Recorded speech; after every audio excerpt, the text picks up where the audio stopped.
আসসালামু আলাইকুম ওরহমতুল্লাহি ওবরাকাতুহু। আলহামদুলিল্লাহ, আশা করি আপনারা সকলেই ভালো আছেন। দিনী আলোচনায় আপনাদের সবাইকে স্বাগতম। আমাদের এই দিনী আলোচনার আজকের বিষয়বস্তু হবে রমজানের রোজা।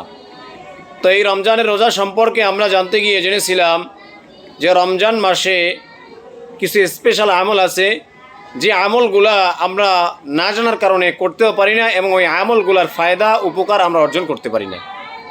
তো এই আমলগুলোর মধ্যে থেকে আমি আপনাদের সামনে ইতিমধ্যে দুইটি আমল আলোচনা করেছি। আল্লাহ যদি তৌফিক দান করেন, আজকে আরও একটি স্পেশাল আমল সম্পর্কে আমি আপনাদের সামনে বিস্তারিত আলোচনা করব। রমজানের স্পেশাল আমল সমূহের মধ্য থেকে নিয়ে 3 নম্বর স্পেশাল আমল হচ্ছে তারাবির নামাজ পড়া, অর্থাৎ কিয়ামুল লাইল করা। রমজান মাসে ইশার নামাজের পরে যেই নামাজটা আমরা পড়ে থাকি, যেই তারাবির নামাজটা পড়ে থাকি, এটাকে সুন্নাত বলা হয়, কিয়ামুল লাইল বলা হয়। এই নামাজটা আদায় করা এটাও রমজান মাসের একটা স্পেশাল আমল। কিয়ামুল লাইল করা এটাও রমজান মাসের একটা স্পেশাল আমল। কেননা নবী করিম সাল্লাল্লাহু আলাইহি ওয়াসাল্লাম বলেন, ক্বালান নবী সাল্লাল্লাহু আলাইহি ওয়াসাল্লাম, মান কামা রমাদানা ঈমানান ওয়া ইহতিসাবান গফির লাহু মা তাকদ্দামা মিন যামবিহি। রাসূলুল্লাহ সাল্লাল্লাহু আলাইহি ওয়াসাল্লাম বলেন, মান কামা রমাদানা ঈমানান ওয়া ইহতিসাবান গফির লাহু মা তাকদ্দামা মিন যামবিহি।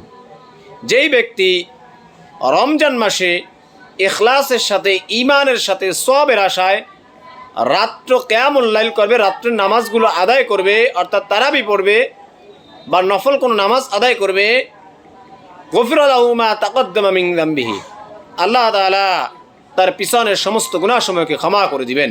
সুবহানাল্লাহ। অর্থাৎ যেই ব্যক্তি রমজান মাসে ঈমানের সাথে, ইখলাসের সাথে, কারণ আগেই বলেছি ইখলাস ছাড়া কোনো আমল গ্রহণযোগ্য না, ইখলাসের সাথে সওয়াবের আশায় যে ব্যক্তি রমজানের রাত্রে কিয়ামুল লাইল করবে, অর্থাৎ তারাবির নামাজ আদায় করবে, নবী করিম সাল্লাল্লাহু আলাইহি ওয়াসাল্লাম বলেন যে ওই ব্যক্তির পিছনের সমস্ত গুনাহ আল্লাহ তাআলা ক্ষমা করে দেবেন। সুবহানাল্লাহ। তো এটা কত বড় গুরুত্বপূর্ণ একটা জিনিস, একটা আমল, যে রমজান মাসে তারাবির নামাজ আদায় করা। কিন্তু একটা আফসোসের বিষয়, এখানে আমাদের বর্তমান সময়ের ভিতরে এমনিতেই তো মানুষজন মসজিদ থেকে বিমুখ, নামাজ থেকে বিমুখ, মসজিদে যেতে চায় না, নামাজ পড়তে চায় না। যদিও যা যায় শুক্রবারে একটু যায়, অথবা রমজান মাস আসলে রমজান মাসে তারাবিতে একটু যায়। কিন্তু আফসোসের বিষয় হলো ওইখানে যে এই রমজান মাসটায়ও যেই ব্যক্তিরা নামাজের ভিতরে যায়, হতে পারে আল্লাহ তাআলা তাদের এই যাওয়ার কারণে তাদেরকে ক্ষমা করে তাদেরকে 5 ওয়াক্ত নামাজি বানিয়ে দিবে। কিন্তু এখানেও কিছু ফেতনাবাজ ফেতনা লাগাইয়া দিছে। কেউ বলে 20 রাকাত, কেউ বলে 8 রাকাত, এই নিয়ে ফেতনা বাজাইয়ে দিছে।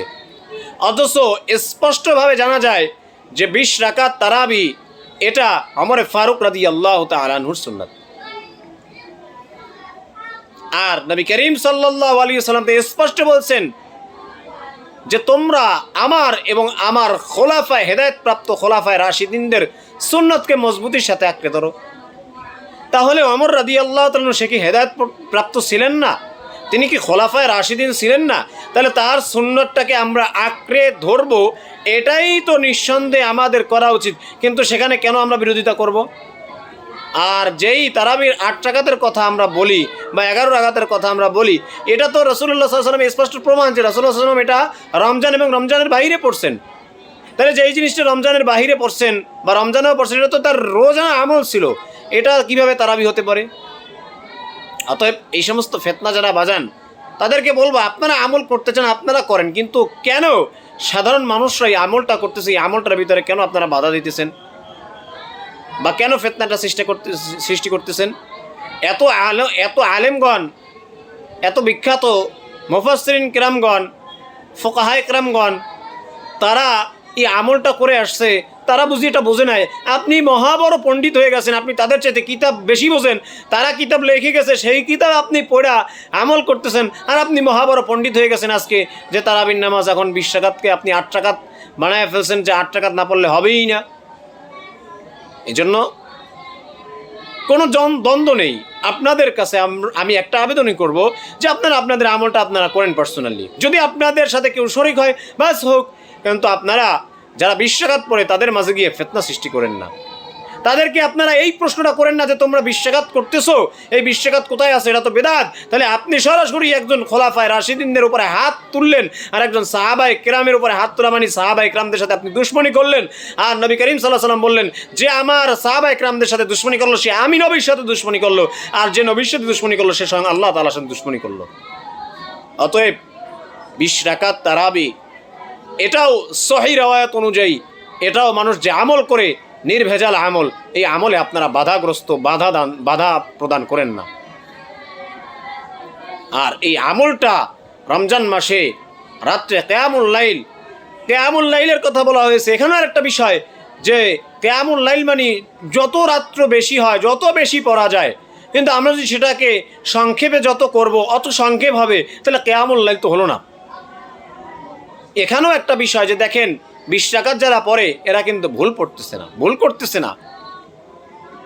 আর এই রমজান মাসে কিয়ামুল লাইল অর্থাৎ তারাবি পড়া এটা রমজানের একটা স্পেশাল আমল।